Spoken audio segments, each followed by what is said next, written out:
Welcome to the Genius Talk podcast. I'm your host Atul Raj from the bestemailmarketer.com, and today we have Randy Lyman with us. Randy, thank you so much for joining. Great to be here with you today, Atul. Awesome. So, for our listeners who don't know you, can you tell them who you are and what do you do? Well, I'm an author and a speaker and a corporate coach. My area of expertise is emotions and emotional healing and how our unhealed emotions interact with the law of attraction to draw chaos and challenges into our life. And when we become more emotionally clear, our personal life is a lot better without irritations and distractions. And as a leader, when we're emotionally clear as a leader, we can show up more clear, calm, and confident, and people respond to us better. So I'm educated as a physicist. I'm an engineer with multiple patents. I've been a business owner since 1982, but my area of specialty, based on my experience and what I found to be really important being a human, is our emotions. Yeah, so you built and exited multiple eight-figure companies. So, how did that journey start? Well, my business journey started in my garage in 1982, and then I expanded out into multiple commercial locations and such. In 1989, at the age of 28, I met a woman by the name of Maria, and we spent 3 years together as romantic partners. And I was all left brain. I was all about science and engineering and numbers, and she was all about spirituality and human connection. So she introduced me to a different aspect of, like I say, the human experience, the third element or the emotional component of our human experience. And once I started on my own journey and started working through my own personal emotional healing and issues and becoming more clear and calm, my world changed for the better. And although I had already achieved success in the material world, in the business world, once I started incorporating these principles I was learning from Maria, my business improved, my life improved, everything changed. So since about, 1999 or 1991, when I had a huge epiphany that just really showed me that our emotions interact with the law of attraction, and it's more than just our thoughts and our actions that matter. And I started applying those to my businesses. My businesses just expanded to 30 and 40 times what they were. And I just had so much more success in my life, considering the emotional side of the human experience. Okay, so how does that work, that emotion side? Okay, so everything in the universe fits into one of three categories. So we have our thoughts and information. We also have our physical body and the physical world around us. And of course, we're taught to be smart and work hard, and those two things do matter. But the third component, that everything fits into these three categories, the third category or component, or what I call the third element, is our emotions. And when we have an experience that's good or bad, our brain or mind makes up a story. We have a physical reaction. If it's a good emotion, we're drawn towards something that's good. If we're pushed away from something, that's a negative emotion. And that's a physical energy that we feel in our body. Well, if we allow ourselves to feel that completely, it's experienced and it's released. But if for some reason we stop that experience because we get scared or we're told don't feel that or whatever it might be, then that energy that's part of that guidance that's appropriate in the moment, go towards something or away from something. If we don't feel that energy completely, it's stored within our body. And that energy of our emotions is bigger than time and space. Our mind is never in the present moment. It's always thinking about the past or the future. And our body is only in the present moment. And our emotions, which are bigger than time and space, can only come through our physical body, through a physical feeling or experience. And then once we feel them, it's like the first law of thermodynamics: energy is not created or destroyed. But once we feel it, then that energy is transformed into heat, into energy, and it's let go of. But if we don't feel it, and say it's a painful emotion, say I'm in the 8th grade and I'm sitting next to a girl I have a crush on, and somebody makes fun of me and I'm embarrassed. But I stuff it because I'm in the 8th grade. It's important. I'm trying to be socially adapted and be somebody important, or at least not look stupid in the 8th grade. Yeah. So I'm embarrassed. I feel this embarrassment and I stuff the feeling. That feeling, that emotional energy is bigger than time and space. So if I never feel that embarrassment completely, years later, the law of attraction, God, the universe, divine source, whatever you want to call it, is going to say, oh, you have an old wound that you could feel completely and release. So as a gift to you, Randy, I'm going to embarrass you again today. in 2026 so that you can feel this old embarrassment from 40 years ago and let it go. That energy is stored within me. The universe wants me to release this old pain.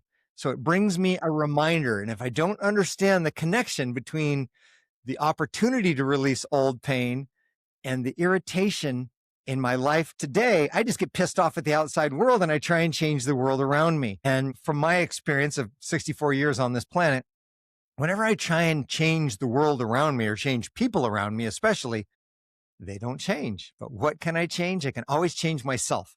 I can change the way I think about a problem. I can change the way I physically react. And I can look for what is the underlying emotion that I can work through to heal so I can let this energy go.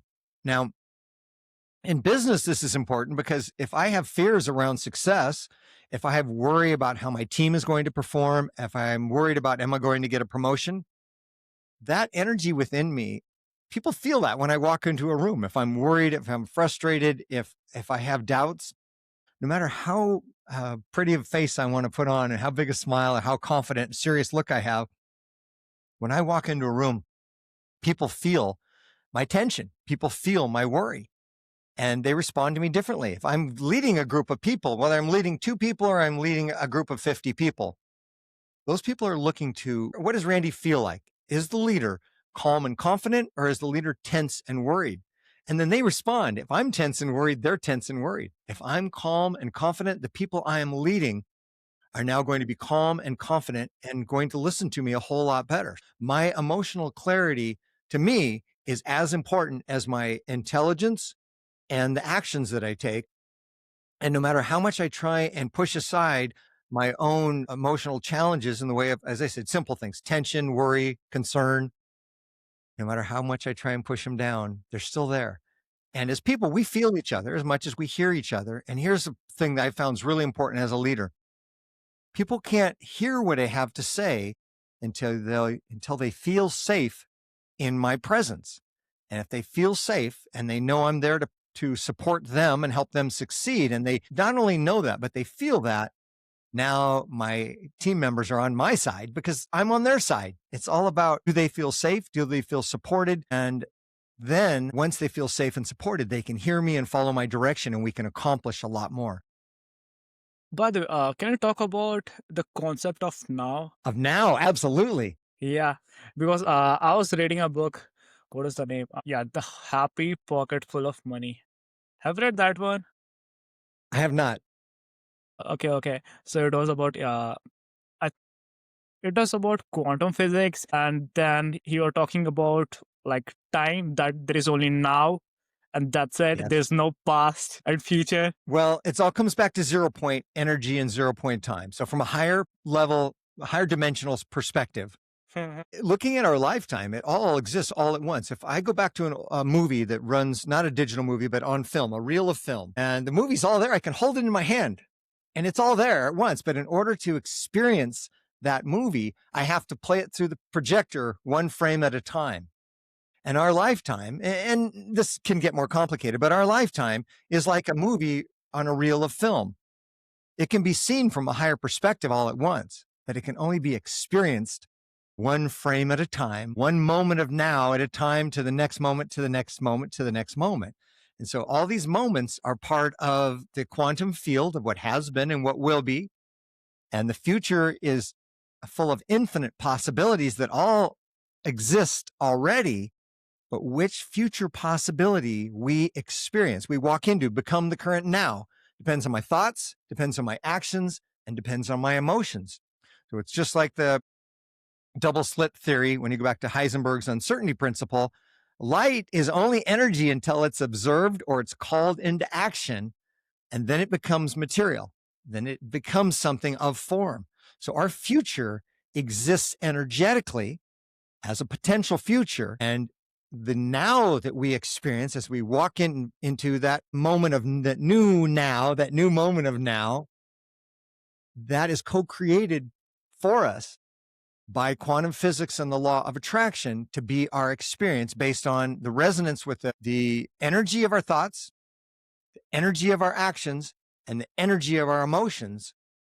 that is in resonance with the law of attraction to draw us into the future now moment that matches where we are vibrating at all three of those levels. Okay, okay. Now, Got it. let me Uh-huh. add one more thing. The beautiful thing about love and emotions is, and emotions are both good and bad, but God's love comes to us in the now, and it's bigger than time and space. And when we can feel that in the now, we connect with our physical body, not through our mind. Our thoughts will lead us to what we feel and what we experience. But when I feel with awareness, my physical body, now I can connect with all that is in the moment. Can't do that with my mind, but with my feelings of my physical body and emotional feelings, I can connect to the infinite of all that is in the current moment. Huh. And how can we do that? Breath work, breathing exercises, meditation, sometimes just walking in nature and being at a place of gratitude that brings us into being aware of our physical body. And again, I'm a scientist still, and I'm all about thoughts and information. But if I want a deeper experience, it comes down to my aware of my body and my physical being in the moment, which will take me to a deeper sense of self. So awareness, that's our soul that comes through us and drives so much of what we do. It's not just our physical brain, it's a connection with our soul. We can only really connect with a deeper part of ourselves and a deeper part of the universe in the present moment in an emotional state. I'm not talking about being emotionally distraught or emotionally reactive. I'm just talking about being emotionally aware. And what am I feeling? Am I feeling happiness, joy, warmth? Am I feeling a deep connection with somebody? Am I feeling anger that I have the opportunity to feel completely and let go? But when I'm in this space of being aware of my emotions, now I can connect to all that is. So I'm curious, like what inspired you to write your book? Well, these spiritual principles that I incorporated into my business for so many years just helped me in my personal life and my business in so many ways. And I just saw that so many people around me were suffering, and I could help people I worked with. I helped hundreds of people I worked with become more clear, become more confident, become better leaders, and enjoy a better life. But when I look out around me at the world, I see so much hopelessness. The media and so many people around us say, no, there's no reason to even try. It's not going to work. There's no hope. And I said, wait a minute, this has worked for me. This can work for others. I'm going to take the time to write this book and share what has worked for me and my understanding of the universe. I'm going to share this with everybody who's able to get a copy and read it. Well, it took me 4 years to write the book, to make it clear enough and interesting enough to read. And during that 4 years, I had to re-experience everything that my writings were based on. So again, this is about sharing my experiences with others. So people see that we can control our own reality through our thoughts, through our actions, and through our dealing with our emotions. We can create a great life. We can become stronger. We can become better leaders. We can become a better part of our family. We can become more influential in our community. And there is a reason for hope that things can be better. And there's a path to making our lives and the lives of people around us better. And I just wanted to share that with people because I've been so blessed. And there's no reason other people can't experience more blessings in their life. So for our listeners who want to get your book and read it, where can they go? It's available on a major online bookseller right now. I won't use the word because some podcast will stop that. But through my website, Uh-huh. Uh-huh. randylyman.com, and that's just RANDYLYMAN.com. They can get links to my books and my workbooks. They can get links to my social media to follow me on social media. And the website is probably the easiest way to find my writings and my work. By the way, can you talk about who are your ideal clients and how do you help them? On which clients?